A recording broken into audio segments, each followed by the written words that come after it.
Bengal live టీవీకి స్వాగతం. కిరాయి మనుషులను పెట్టి మీరు చేస్తున్న హడావుడిని తెలంగాణ సమాజం గమనిస్తుంది అని మీ పార్టీ ఖాతాలో తెలంగాణ సొమ్ము 1500 కోట్లు ఉన్నాయన్నారు. పేదలపై మీకు అంత ప్రేమ ఉంటే ఒక 500 కోట్లు మూసి బాధితులకు పేదలకు ఇవ్వండి అని అన్నారు ముఖ్యమంత్రి రేవంత్ రెడ్డి. కూరుకుపోతున్న బురదలో నుంచి నగరాన్ని కాపాడాలని ఒక మంచి ఆలోచనతో ముందుకొస్తే దాని మీద కూడా బురద జల్లుకుంటూ తిరుగుతున్నారు బామర్దులు.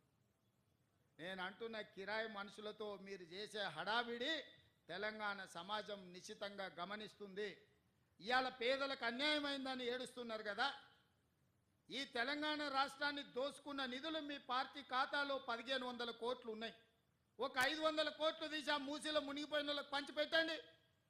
మీకు అధికారంలోకి రాకంటే ముందు తొడుక్కోవడానికి చెప్పులు కూడా లేవు కదా.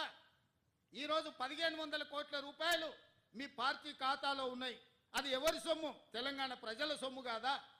ఇవాళ తెలంగాణ ప్రజలు మూసీలో ఉన్న పేదలు బాధలు ఎదుర్కొంటున్నారని మీరు మాట్లాడుతున్నారు కదా. ఒక 500 కోట్ల రూపాయలు మీ పార్టీ ఖాతాలో నుంచి తీసి వాళ్ళకి పంచి పెట్టండి.